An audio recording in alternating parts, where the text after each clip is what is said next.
buat kita semua. Saya berharap kita semua dalam keadaan sehat-sehat selalu, amin. Kita masih tetap ibadah online di rumah kita masing-masing. Puji Tuhan, biarlah kekuatan serta penghiburan Tuhan berikan bagi setiap kita menjalani hari-hari kita di rumah. Mari setiap hati kita mau masuk lebih dalam lagi, kita mau memuji menyembah Tuhan. Mari sama-sama yuk kita berdoa. Tuhan Yesus, sungguh Engkau dahsyat Tuhan, kami bangga, kami punya Allah, kami kagum dan hormat akan Engkau Tuhan. Sungguh kami bersyukur Tuhan, kalaupun kami ada sampai saat ini, sungguh luar biasa kasih-Mu Tuhan, penyertaan-Mu bagi hidup kami Tuhan. Kami mau kembalikan segala pujian, syukur, hormat, kemuliaan hanya bagi Engkau Tuhan, sebab Engkau layak menerima pujian kami Tuhan. Terima kasih Tuhan Yesus, berkati ibadah online kami nih Tuhan. Biarlah banyak orang yang mendengarkan pujian kami Tuhan, mereka diberkati Tuhan. Mereka mendengarkan firman Tuhan, mereka diberkati Tuhan. Terima kasih Tuhan Yesus, kami berdoa dan mengucap syukur, haleluya. Amin.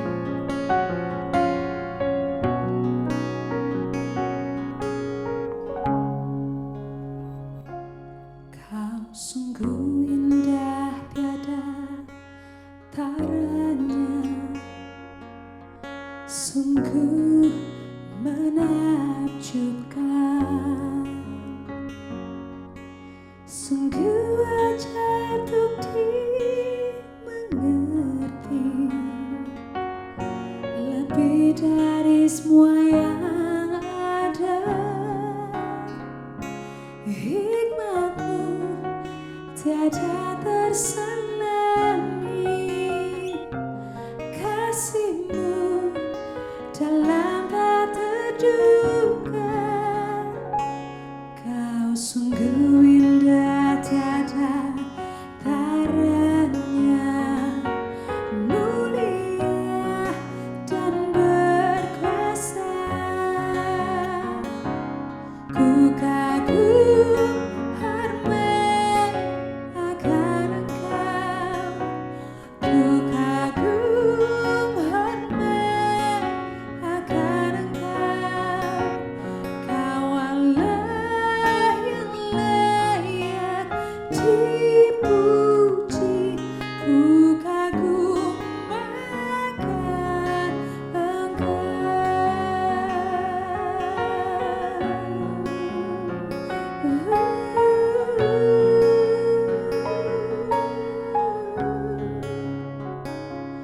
Kau sungguh indah, tiada taranya,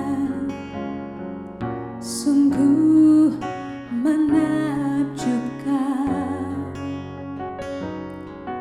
sungguh ajaib untuk dimengerti, lebih dari semua yang ada. Hikmat-Mu tiada tersanami, kasih-Mu dalam tak terduga. Kau sungguh indah, tiada taranya, mulia dan berkuasa.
Dan kami menyembah Engkau Raja di atas segala raja. Dan kami menyembah Engkau Anak Domba Allah. Engkau Allah yang berkuasa Tuhan. Urabaya Shanda Karabaya Rabaya.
dipuji, layak disembah Tuhan. Berfirmanlah Tuhan dan kami siap mendengarkan firman-Mu Tuhan. Terima kasih Tuhan Yesus, haleluya. Amin. Shalom Bapak Ibu, saudara-saudariku yang terkasih. yang ada di home church. Satu sukacita yang luar biasa kalau hari ini kita bisa berkumpul bersama dan memuji dan menyembah Tuhan. Haleluya. Bapak Ibu, ketika pertama kali saya mendapatkan tema dari saudariku terkasih Ria, saya langsung ingat satu film, Back to the Future. Ya, Michael J. Fox, film udah lama banget ya. Mungkin ada yang belum lahir waktu film itu dibuat ya. Tawan umurnya, oke deh. Jadi di film Back to the Future, Michael J. Fox itu kembali ke masa lalu. Dan di masa lalu dia membereskan dan menyelesaikan banyak hal. Ketika dia kembali ke masa di mana dia seharusnya berada, sudah berubah keadaannya. Karena dia udah menyelesaikannya di masa lalu. Semua dibikin beres gitu. Mereka dari keluarga yang biasa-biasa, akhirnya ketika dia membereskan di masa lalu, kembali ke masa depan, kehidupannya sudah jauh lebih baik. Kemudian ada satu orang yang membuli bapaknya. Di masa lalu dia membereskan hal itu, dan ketika dia kembali ke masanya, orang itu akhirnya yang sebelumnya tetap membuli bapaknya sekarang berubah keadaannya. Ya, kadang dalam kehidupan kita tuh mau seperti itu ya. Ketika kita merenung-renung, mengingat-ingat, kemudian kita menyesal akan keadaan kita sekarang, selalu ngomong, aduh seandainya dulu nggak begini, dulu begini. Rasanya you want to go back and you want to fix things gitu loh di masa lalu. Tetapi realita kehidupan tidak seperti itu. Puji Tuhan, Tuhan kita adalah Tuhan yang selalu memberi kesempatan untuk setiap kita bertobat dan kembali berada di dalam jalurnya Tuhan. He is God of second chance, third chance, fourth, fifth, sixth, seven, eight, nine, ten, bahkan begitu banyak kesempatan yang Tuhan berikan dalam hidup kita untuk kita berubah dan berada di dalam jalannya, dan biarlah setiap rancangannya tergenapi sempurna dalam kehidupan kita. Haleluya. Di dalam 2 Petrus 3 ayat 9 dikatakan Tuhan tidak lalai menepati janjinya sekalipun ada orang yang menganggapnya sebagai kelalaian. Tetapi ia sabar terhadap Bapak Ibu saudara-saudariku, ia sabar terhadap saya karena ia menghendaki supaya jangan ada yang binasa, melainkan supaya semua orang berbalik dan bertobat ya. Kata pertobatan di dalam perjanjian baru digunakan kata bahasa Gerika yaitu metanoia, di mana salah satunya artinya ialah ada perubahan di dalam pola berpikir dan juga kehidupan. Yang kedua, berbicara mengenai kehidupan di dalam terang. Ya, ilustrasinya kurang lebih seperti ini Bapak Ibu Saudaraku. Ada satu ruangan yang gelap sekali dan di tengah-tengahnya ada terang yang membuat orang tuh mau berjalan ke situ. Dan ketika kita berjalan ke sana, kita tinggal di dalamnya sehingga akhirnya kita bisa melihat dengan jelas. Waktu kita berada di dalam kegelapan, penglihatan kita nggak baik. Kita nggak tahu keadaan diri kita seperti apa, orang yang di sekitar kita seperti apa yang kita lakukan tidak terlihat jelas. Ya, tapi ketika kita ada di dalam terang, kita bisa melihat dengan jelas bagaimana keadaan diri kita. Dan waktu kita pertama kali menyadari ketika terang Tuhan bercahaya dalam hidup kita, kita pastinya malu. Dan kita minta ampun dan berbalik dari jalan-jalan kita yang jahat.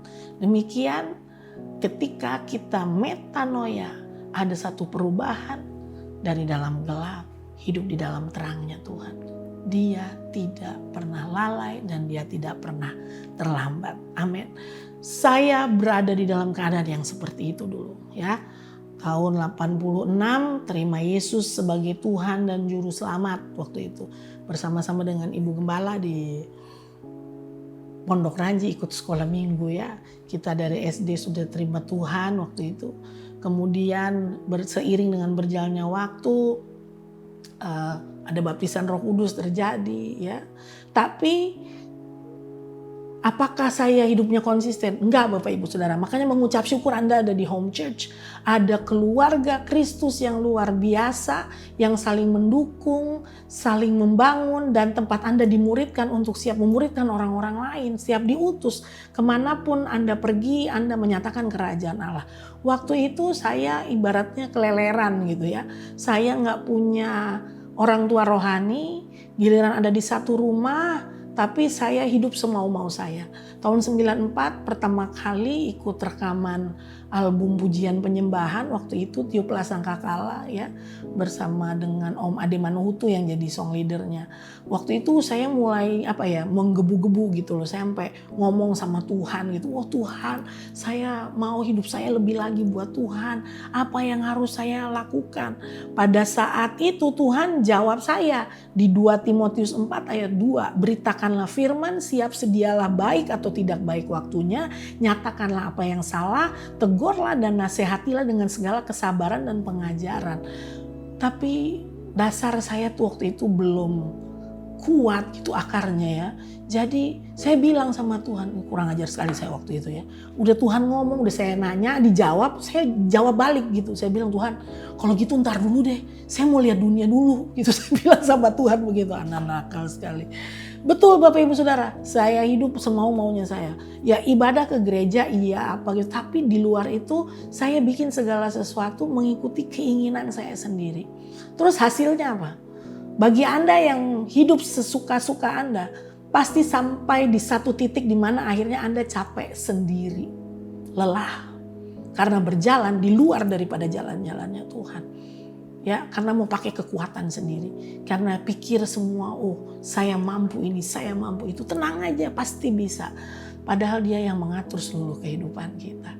Akhirnya sampai di satu titik di mana saya capek.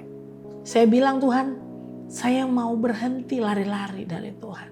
Ya, itu ada lagunya Ko Robert sama Cilea ya, Mazmur 139 ayat 7 sampai dengan 10. Kemana aku dapat pergi menjauhi rohmu? Kemana aku dapat lari dari hadapanmu? Jika aku mendaki ke langit, engkau di sana. Jika aku menaruh tempat tidurku di dunia orang mati, di situ pun engkau. Jika aku terbang dengan sayap fajar dan membuat kediaman di ujung laut, juga di sana tanganmu akan menuntun aku dan tangan kananmu memegang aku. Kemanakah aku dapat pergi menjauhi rohmu Tuhan? Saya menjauhi Tuhan. Saya hidup mengikuti keinginan saya sendiri. But thanks God, He's God of second chance and lots of chances in our life. Puji Tuhan. Akhirnya saya berhenti. Saya tanya Tuhan, Tuhan kita tuh hebat banget Bapak Ibu Saudara. Kalau Anda bilang ini, gue gak pernah dengar suara Tuhan, lu gak pernah ajak ngobrol sih. Makanya diajak ngobrol Tuhannya, diajak komunikasi, dia pasti jawab. Dia Tuhan yang selalu menjawab seruan kita. Apapun keadaan kita, dia menjawab kita. Dia menjawab. Akhirnya saya bilang, Tuhan capek. Saya mau nurut. Saya mesti ngapain? Yang pertama, dengar suara Tuhan. Tuhan membawa saya bertemu dengan orang-orang yang membangun kehidupan saya. Apabila Anda sampai di satu titik dan Anda berkata, saya capek Tuhan, saya mesti ngapain? Duduk diam dan mulai dengar suaranya. Lewat apa? Mbak, Kak, Tan, Mai, lewat apa Tuhan bicara? Dia pasti bicara lewat firman-Nya, lewat suara hati kita, lewat orang-orang di sekitar kita. Dia berbicara dan dia akan kirim orang-orang yang membangun kehidupan rohanimu. Saya bertemu dengan kakak-kakak dari IGM. Saya ketemu sama Pak Timotius Arifin. Dia jadi salah satu orang yang punya andil di dalam membangun kehidupan rohani saya. Dan Tuhan bukan cuma bawa saya ketemu sama beliau. Saya ditaruh di rumahnya di Lembah Pujian. Mayanya harus merubah pola pikir dan gaya hidup. Jadi saya ditarik dari kehidupan saya yang lama. Ditaruh di tempat yang baru untuk apa? Merubah pola berpikir dan gaya hidup saya. Yang semau-mau saya. Berubah Bapak Ibu Saudara. Di Jakarta tinggal di rumah sendiri mah. Suka-suka kita. Saya tinggal di rumah Bapak Gembala Bapak Ibu Saudara. Mesti ikutin aturannya dia. Doa pagi. Ikut semua ibadah. Pernah waktu itu satu ibadah anak muda saya yang mau pergi makan pizza. Astaga. Pak Arifin mukanya udah gak enak lihat saya. Mau kemana kalian? Waktu itu sama satu adik juga yang tinggal di rumahnya. Mau pergi makan pizza, Pak. Ini ada ibadah youth, kenapa kalian tidak ibadah? Ups. Itu bagus buat kami Bapak Ibu Saudara. Supaya hidup kami berubah. Mungkin ketika Anda mulai dengar suara Tuhan, Anda mulai rasa gak nyaman. Kenapa? Karena Anda sedang dirubah sedemikian rupa untuk menjadi seperti yang Tuhan mau, bukan apa yang kita mau. Ibrani 3 ayat 15 berkata, tetapi apabila pernah dikatakan pada hari ini jika kamu mendengar suaranya, janganlah keraskan hatimu seperti dalam kegeraman. Berhenti keras kepala, berhenti hidup mau-mau. Waktu kita mulai mendengar suaranya, ikuti yang kedua ini, bertobat. Bertobat. Saya bertobat. Saya berhenti melakukan hal-hal yang saya tahu Tuhan tuh gak suka. Ketika saya dicabut dari tempat saya yang lama, ditaruh di tempat yang baru, di lembah pujian. Dari Jakarta ke lembah pujian, jauh banget ya. 1 Yohanes 1 ayat 9 berkata, jika kita mengaku dosa kita, maka Ia adalah setia dan adil. Sehingga Ia akan mengampuni segala dosa kita dan menyucikan kita dari segala kejahatan. Mengaku saja. Kadang kita nih terlalu sombong untuk mengaku.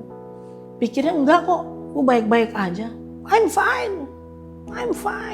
Padahal di lubuk hati yang paling dalam kita tahu kita nih udah keluar dari jalurnya Tuhan. Tetapi begitu susah untuk mengaku bilang, iya saya ini udah salah. Saya udah salah jalan.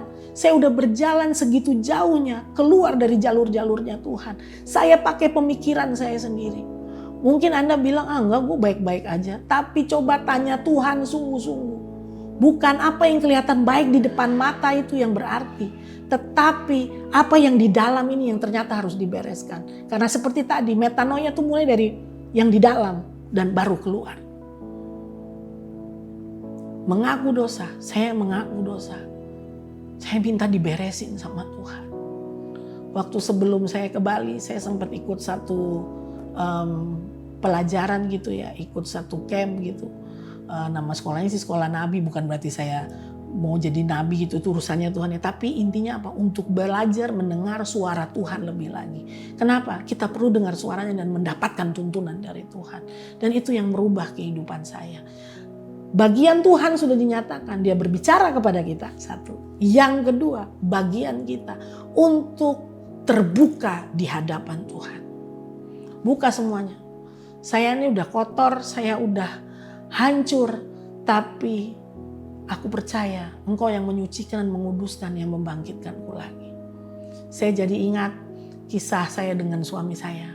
Dulu waktu saya pertama kali berjumpa dengan dia dan dia menyatakan niat hatinya waktu jatuh cinta sama saya. Saya bilang ini, saya buka semua masa lalu saya sama dia. Saya bilang, saya nih orangnya seperti ini. Tapi memang suamiku tuh so sweet yang dari Tuhan.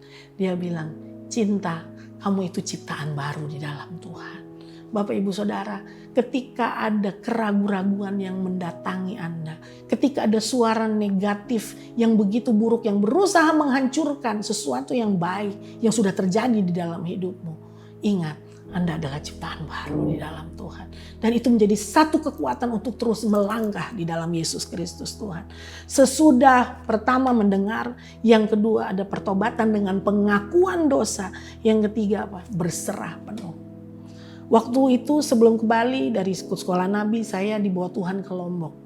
Ada seorang hamba Tuhan tuh yang datang dan ngomongnya keras banget sama saya gitu. Sampai saya tuh shock gitu. Oh, kamu nih nggak boleh pakai topeng, harus dibuka semuanya gitu. Saya merasa gitu. Kalau ada yang ngomong sama Tuhan, kadang-kadang kita pikir, emangnya gue kayak gitu ya gitu. Kayaknya enggak deh gitu. Waktu itu saya shock, saya bilang, emang saya pakai topeng? Kayaknya enggak tuh gitu loh. Tapi ini bicara hal yang lain. Cuman saya datang kepada Tuhan. Dan saya bilang, Bapak, kalau memang ada hal-hal yang belum beres, yang saya pikir udah beres, biarlah semuanya terbuka di hadapan Tuhan dan tidak ada yang tersembunyi. Aku berserah penuh. Setiap hari selama di Lombok tuh nyanyi lagunya itu. I surrender all, I surrender all to Thee, my blessed Savior. I surrender all.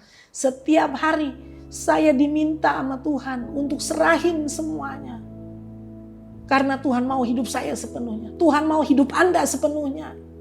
Dia gak mau 50-50. Ya Tuhan nih kayaknya yang ini gue kasih sama engkau Tuhan. Yang ini enggak gitu. Kayaknya saya masih mau keep yang ini. No. Dia mau seluruhnya 100% hidup kita buat dia. Gak ada main-main. Karena sungguh lihat apa yang Tuhan akan lakukan. Hal yang luar biasa dalam hidupmu. If you already try everything else. Gak ada yang work out. Just try Jesus. Pasti hasilnya berbeda. Pasti hasilnya berbeda. Yang berikutnya, taat. Ini kata-kata yang gak mudah loh Bapak Ibu Saudara. Taat. Apa aja yang Tuhan mau harus taat. Rasanya itu sakit. Rasanya itu bertentangan dengan apa yang ada di pikiran kita. Loh kan ini begini. Rasanya ketika harus taat diperlakukan tidak adil. Tapi taat saja. Karena itu baik buat kita. Di dalam ketaatan kita belajar untuk siap dibentuk. Roma 9 ayat 20-21 berkata, siapakah kamu hai manusia maka kamu membantah Allah. Dapatkah yang dibentuk berkata kepada yang membentuknya, mengapakah engkau membentuk aku demikian? Apakah tukang periuk tidak mempunyai hak atas tanah liatnya untuk membuat dari gumpal yang sama suatu benda untuk dipakai guna tujuannya yang mulia dan suatu benda lain untuk dipakai guna tujuan yang biasa? Jadi siap untuk dibentuk. Wah, kalau ngomongin pembentukan pasti orang tuh udah keburu nggak nyaman gitu loh rasanya. Saya ngalamin pembentukan, ngalamin punya bapak ibu rohani. Waktu di Bali tinggal bersama dengan Pak Arifin satu rumah sama beliau. Prosesnya luar biasa. Dia diproses dengan keberadaan saya dan saya diproses dengan keberadaan beliau. Saya harus belajar untuk hormat, belajar taat, biasa pulang jam 5 pagi. Mana bisa tinggal di rumah gembala. Jam 10 sudah Pursi ada di rumah. Kalau sampai jam 10 tidak ada harus kasih kabar kenapa belum pulang. Karena itu semua dikunci. Satu-satunya hari di mana saya boleh pulang pagi itu kalau tahun baru. Dikasih kelegaan sama beliau, boleh. Tapi itu juga ngomong. Perginya kemana, sama siapa, harus jelas. Begitu ya. Di situ dibentuk. Saya gak bisa semau-mau saya. Kemudian apa? Secara organisasi ada hal-hal saya minta izin sama pemimpin dibilang tidak. Wah hati ini rasanya gitu nggak ngerti. Tapi belajar taat, siap. Sampai sekarang pun proses itu berjalan ya. Dan bertemu dengan berbagai jenis orang. Di rumah tangga deh paling gampang.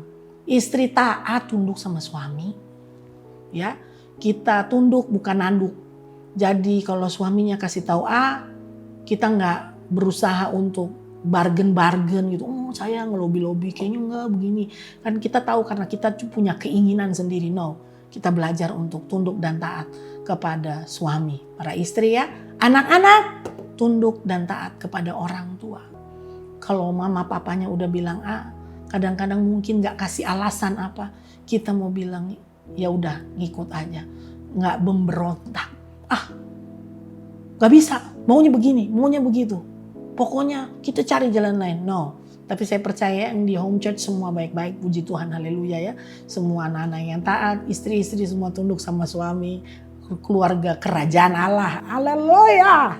Amin ya.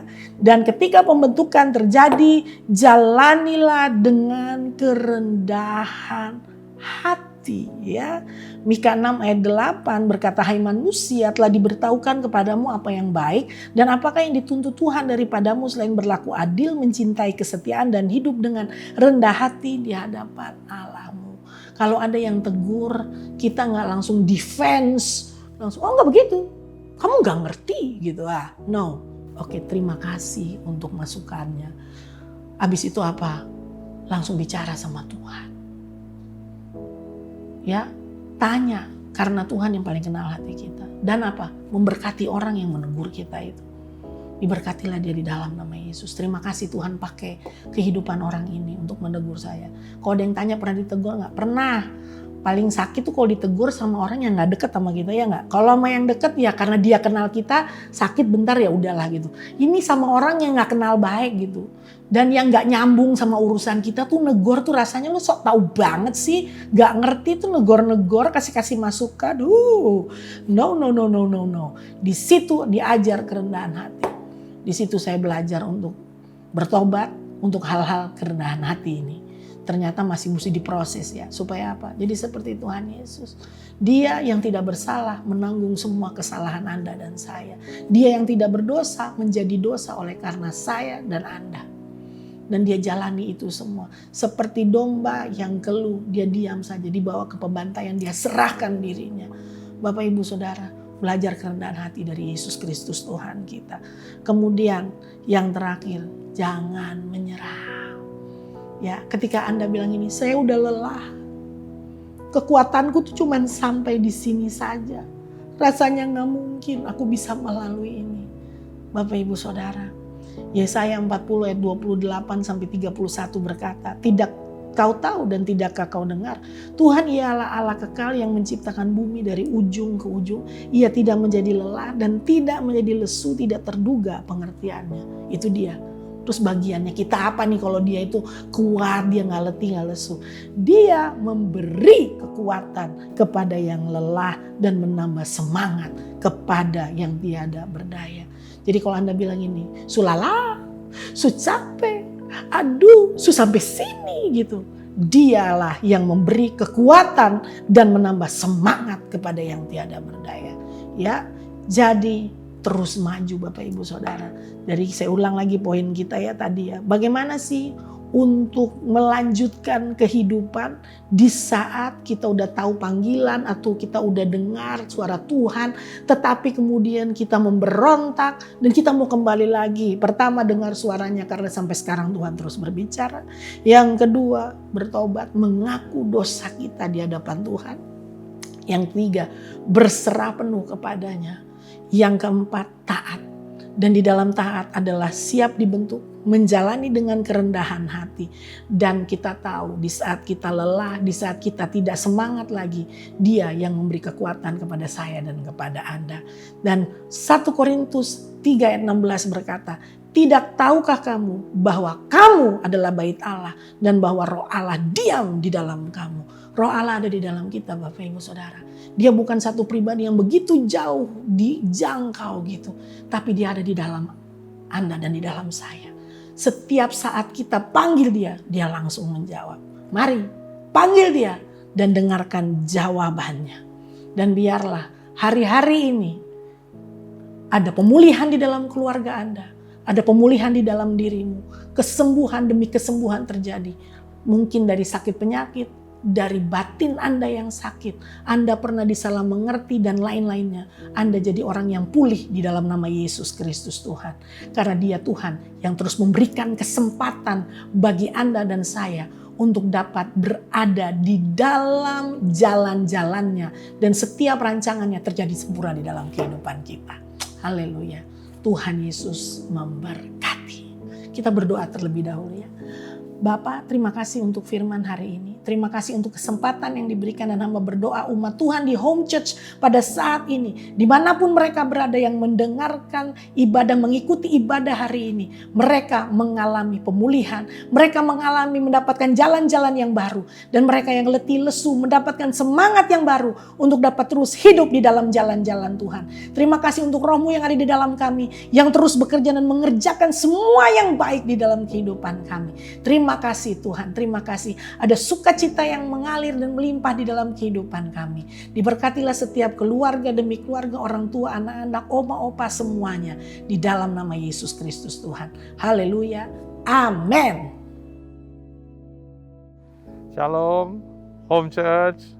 Mungkin saudara lagi bingung siapa yang lagi ngomong ini. Saya buka dulu ya. Shalom.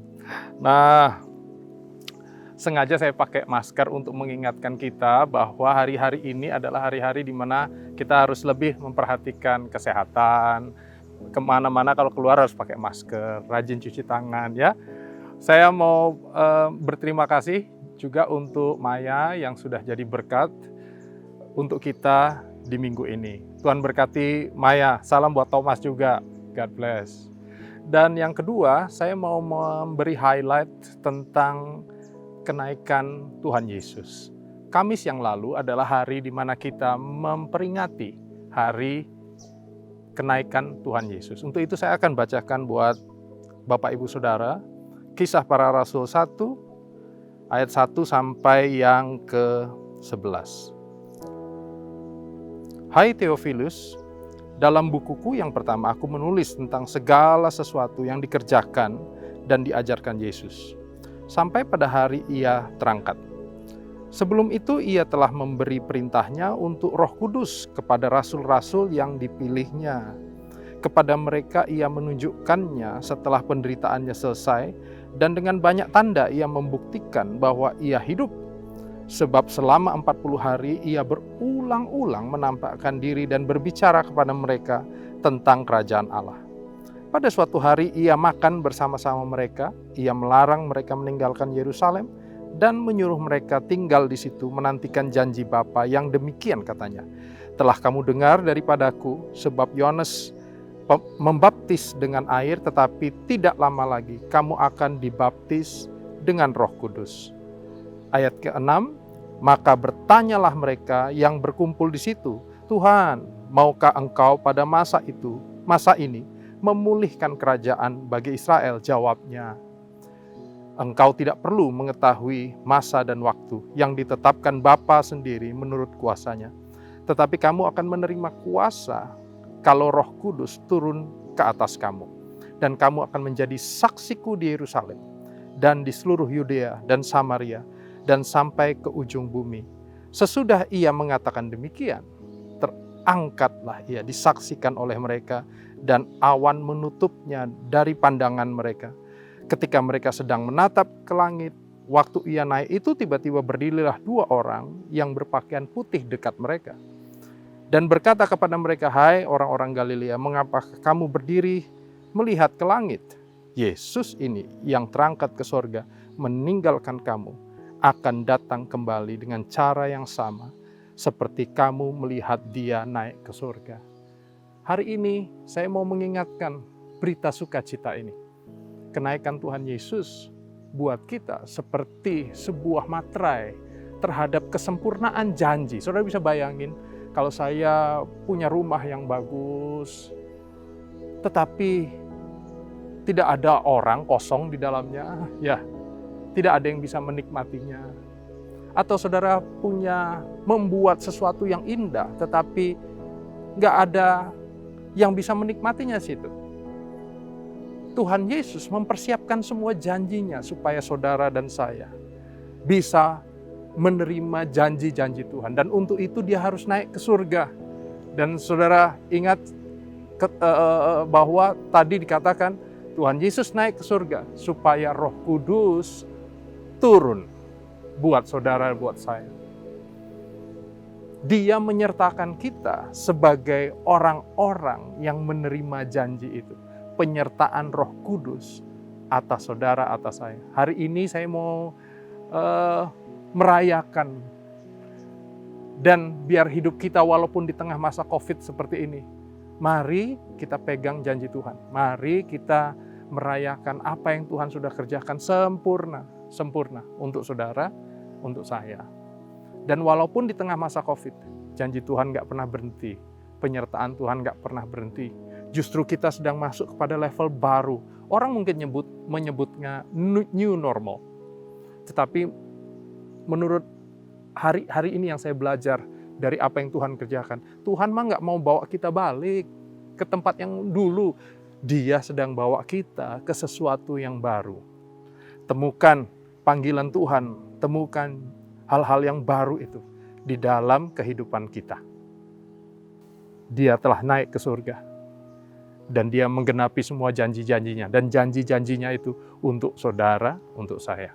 Tuhan Yesus berkati.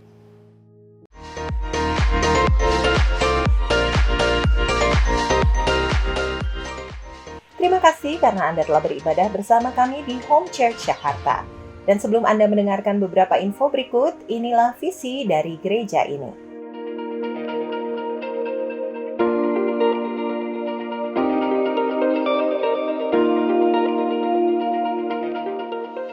Persembahan mingguan, persembahan persepuluhan, dan persembahan khusus dapat Anda transfer melalui rekening BCA dengan nomor 0700 504 000 atas nama GBI Home. Setiap hari di jam 8 malam waktu Indonesia Barat, Home Church Jakarta mengadakan live worship and pray bersama Pastor Semi dan Fanny Mandi. Kita dapat menyembah dan berdoa bersama melalui aplikasi Instagram Live dengan akun @HomeChurchJakarta. Let's stay home and pray. Kami mengucapkan terima kasih kepada seluruh anggota LCC dan Anda yang telah berpartisipasi dalam program iGive. Program ini masih kami buka dan Anda dapat terus menyalurkan donasi melalui rekening BCA GBI Home dengan memberikan keterangan iGift, atau Anda dapat menghubungi nomor WA ataupun melalui akun Instagram @HomeChurchJakarta. Ibadah online umum maupun Kids at Home dapat kembali Anda ikuti minggu depan melalui channel YouTube Home Church Jakarta jam 10 dan 11 pagi waktu Indonesia Barat. Untuk informasi lainnya, silakan mengikuti akun Instagram @HomeChurchJakarta. Mengakhiri ibadah kita hari ini, biarlah kita selesai dengan rahmat dan berkat Tuhan. Arahkan hati saudara sama Tuhan. Tuhan memberkati engkau dan melindungi engkau. Tuhan menyinari engkau dengan wajah-Nya dan memberi engkau kasih karunia. Tuhan menghadapkan wajah-Nya kepadamu dan memberi engkau damai sejahtera.